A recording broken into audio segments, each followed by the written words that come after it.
Gåsehud is a Norwegian word. He had a cool guitar.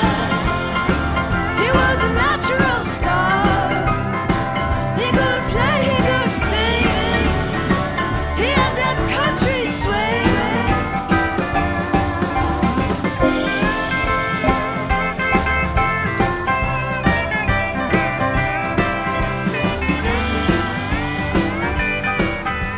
The best people make the best music, because the best music always comes from the purest reasons. And those who have contact with the purest reasons, they are so both powerful and humble and intelligent and wise and musical, unpretentious, ambitious. So they are always phenomenal people to talk to. You know, they're also well-spoken, so it's fantastic to have a chance to listen to them. So, but I believe it's a tsunami coming there. Also, it's a new punk, it's a new culture. No one pop music gets as dumb as it's ever been in history. I mean, I think the worst stuff from the 80s sounds like kind of hyper-creative aesthetic art in comparison. That's my opinion. I really hope true music lovers can discover this and also discover that you don't have to go back in the past to hear music that really speaks to your soul and to your brain and to your moral and to your sense of humor and behavior, and you know, it's so alive and so well. It's incredible. Get goosebumps. Deadheads are the most intense fans in history. That you can ever have, yeah. Yeah, in history. We need to get us some Deadheads then. Miranda heads. Miranda heads, yeah.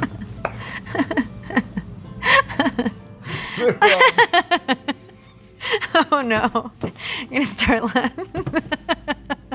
No, I have to take a pee. Can I have a little break? That was a good segue.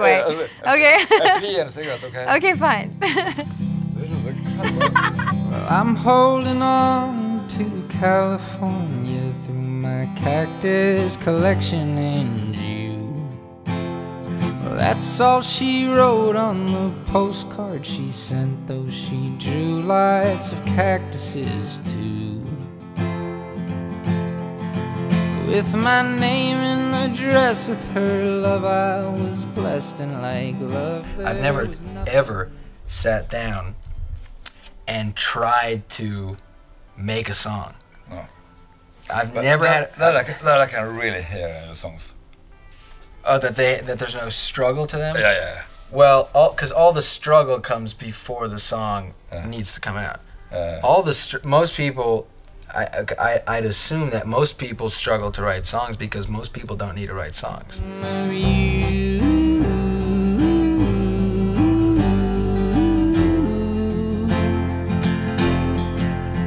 Yeah, well, I love singing with Rosa because we have an instinctive, you know. You have frequency together. Frequency. Yeah, together. Yeah. Frequency together. That's strong. Yeah. And we're pretty much telepathic. On phrasing and stuff. Telepathic, so Yeah. we don't have to talk about it. No. We just get it, and we can do it. I've seen that. The way you communicate. Yeah. It's very effective. Effective communication. Yep. Basically, no speaking is necessary. My oh my, it's coming in bright, it's coming in bright, bright in here. Diamond light, white, winter light, oh my, it's coming in bright. Got tired of the dogma and the rules, and there's some a lot of exclusions in Christianity that aren't what I think love is. So that's where I fell away from it. Yeah. But I do miss that you feel so like you're doing so much good if you really think you're helping save souls. Yeah. I miss that part of Christianity where I got something to say because I'm really thinking I'm helping save people, you know? I kind of was taught to be in a continuous state of prayer, you know, like always a conversation with God or whatever. Yeah. And I've kind of taken that same concept towards every day. I mean, anything I see, any weird thing I hear, I'm like, there's a song in there somewhere. But I don't know, I really don't know how to get back in, get back in, get back in.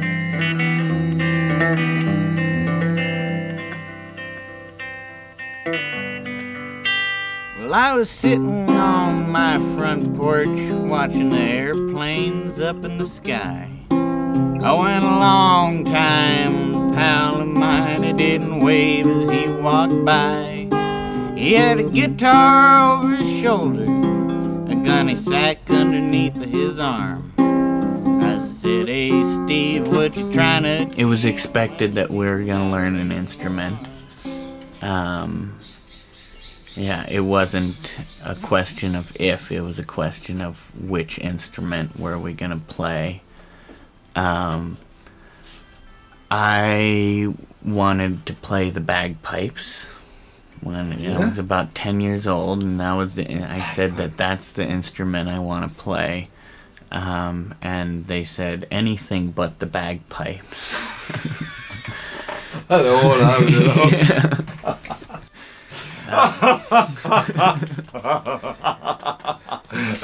In a way, I can understand it a little. Yeah, yeah. I mean, rehearsal time. Yeah, we having had absolutely no musical training at that point, just to go in with the bagpipes, it would have been awful. And living here, you know, it's the sound just carries down the whole canyon. So. Drop a line. You can find me someplace inside your mind. I'm going someplace, I don't know if I'll stay. I know that I'm on my way. It really feels like a fantastic gift to hear. I don't know, when I talk about hair, it can sound like I talk about my ears, but what should I say? To take in that energy. Yeah. Amazing. I gauge with my body, you know. Yeah. Like you get chills. Yeah. Sometime a few years ago, I started to get chills at certain people, certain singers or certain musicians, and I could feel it in my body. And then I was like, oh. Yeah. And then I started to give. The more I give, then sometimes I get that chill. The body feels it. Something's happening, really happening. And so that's what it is going for, right? Oh. How did we all get this far? Sometimes it seems like I hardly know you.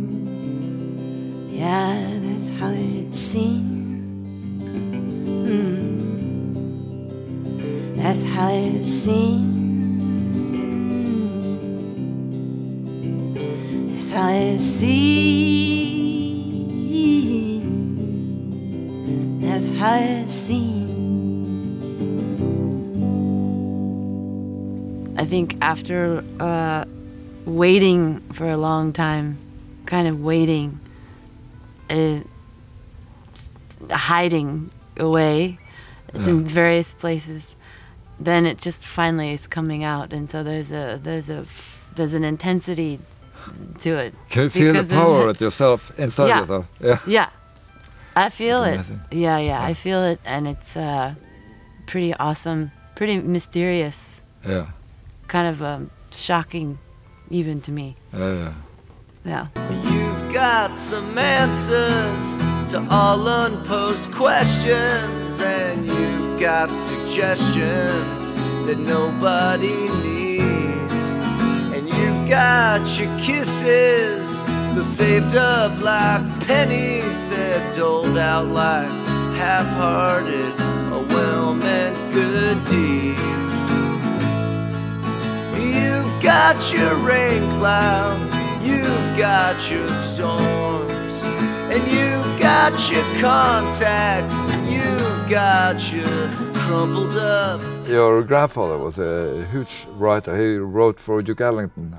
Yep, a couple songs with Duke Ellington, and he was a lyricist. Yeah, he was a wordsmith, and my uncle was a wordsmith. And between the two of them, they wrote with so many composers, and they also were covered. You know, they were sung by everybody you could name. Yeah. Bing Crosby, all of them. This is an era of American music that's, I mean, it's basically lost. Yeah. Because it's pre-rock and roll. Yeah. The craft is lost too, I guess. The craft too, yeah. I mean, do you wonder why Bob Dylan right now is singing all those songs now instead? Yeah. Do you wonder? You know, because to him, I think in his own way, he's trying to keep it alive. Mm. Not just his childhood or whatever, but that era. I think those are his Bob Dylans. Yeah. Those songwriters, Irving Berlin and Cole Porter and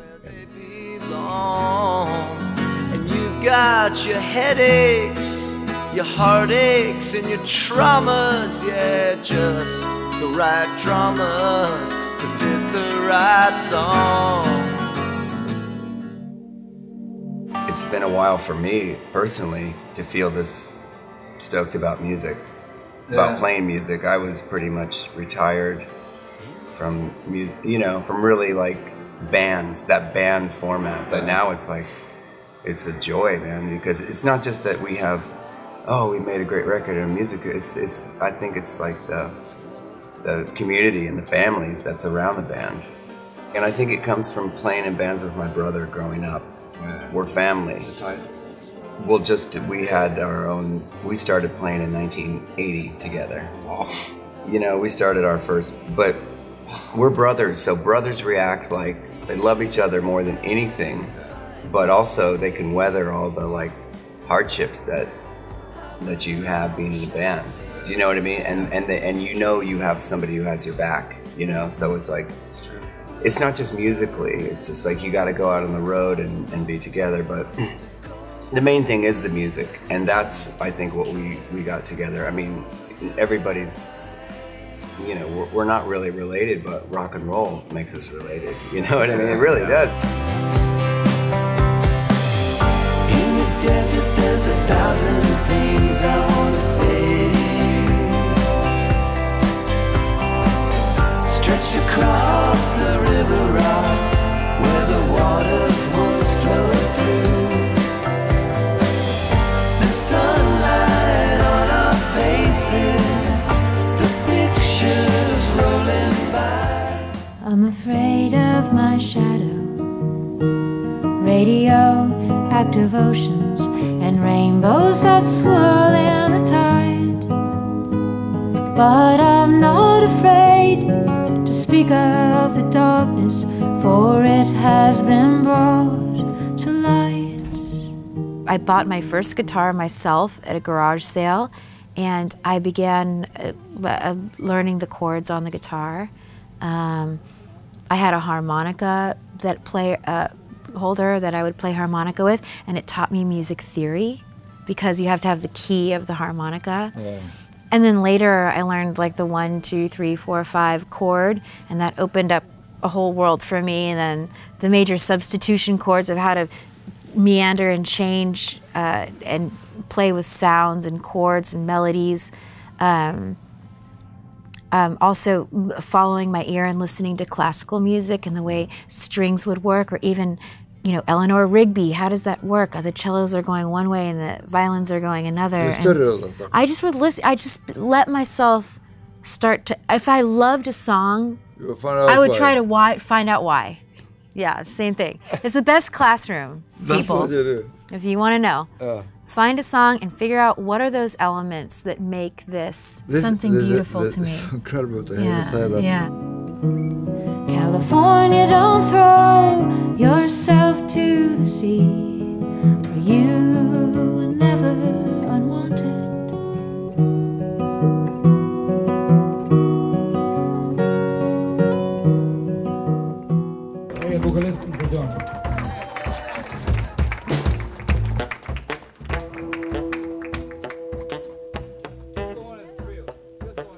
toggling back and forth between those kinds of home base versus flying. Yeah. I think that's what kept the audience interested throughout the whole hour. Yeah. And I think it helped. And I mean, you know these kinds of things. You know that when you're trying to study music or get better at music, you're like, well, you have to give the audience X% of stuff they know.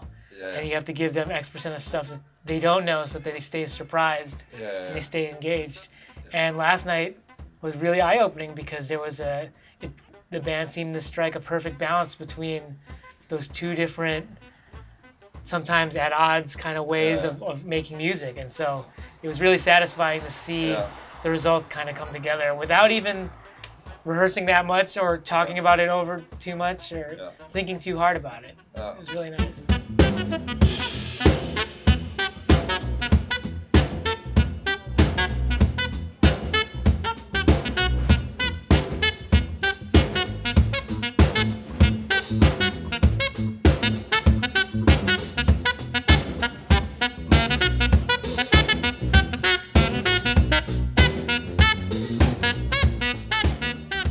More lonely than maybe I had been yet. And when I got that guitar and I started doing that, I never thought about being lonely.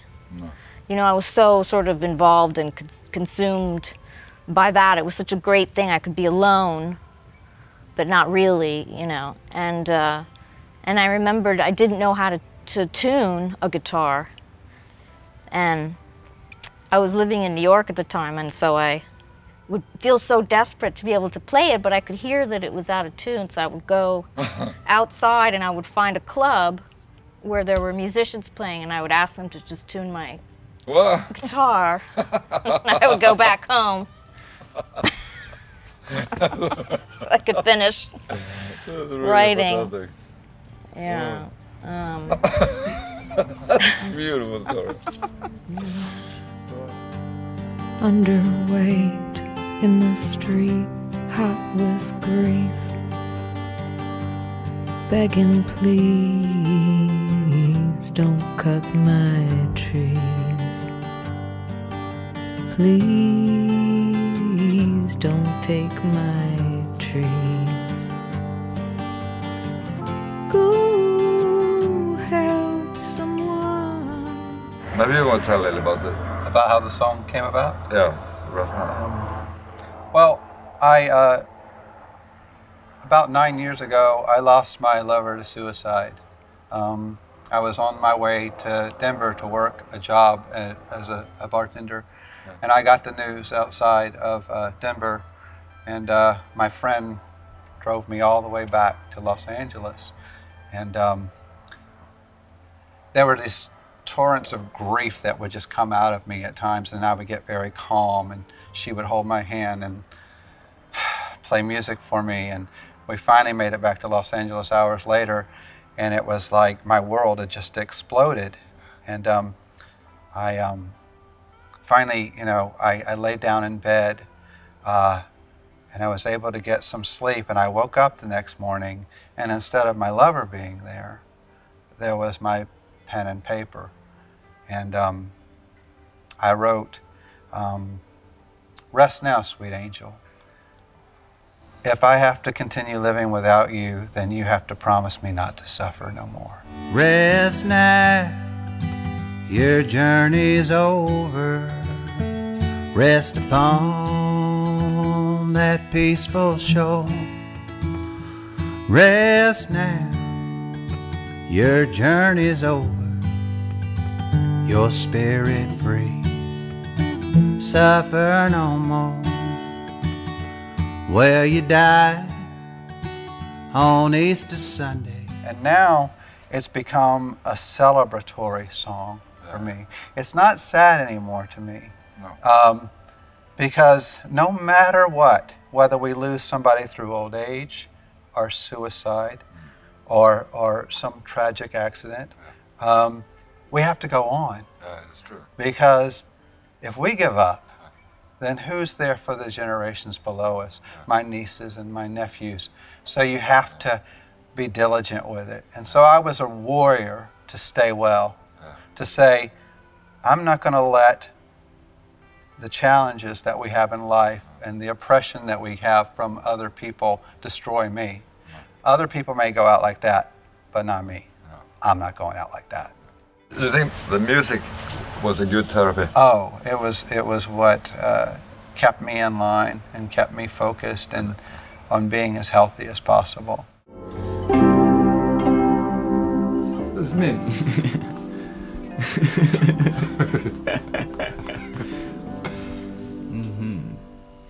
It's before I broke my nose. Before, yeah. Ja, det er helt vilt hva vi har i havresekken nå, du. Tror du det? I dag har vært en fantastisk dag. Tripp på dette. Du og du. Hæ? Vi done it. Det er helt enormt. Helvete for bra TV. Dette er så bra TV at det er helt vilt, altså.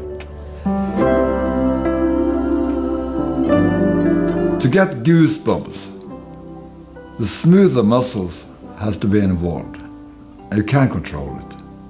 See you next time.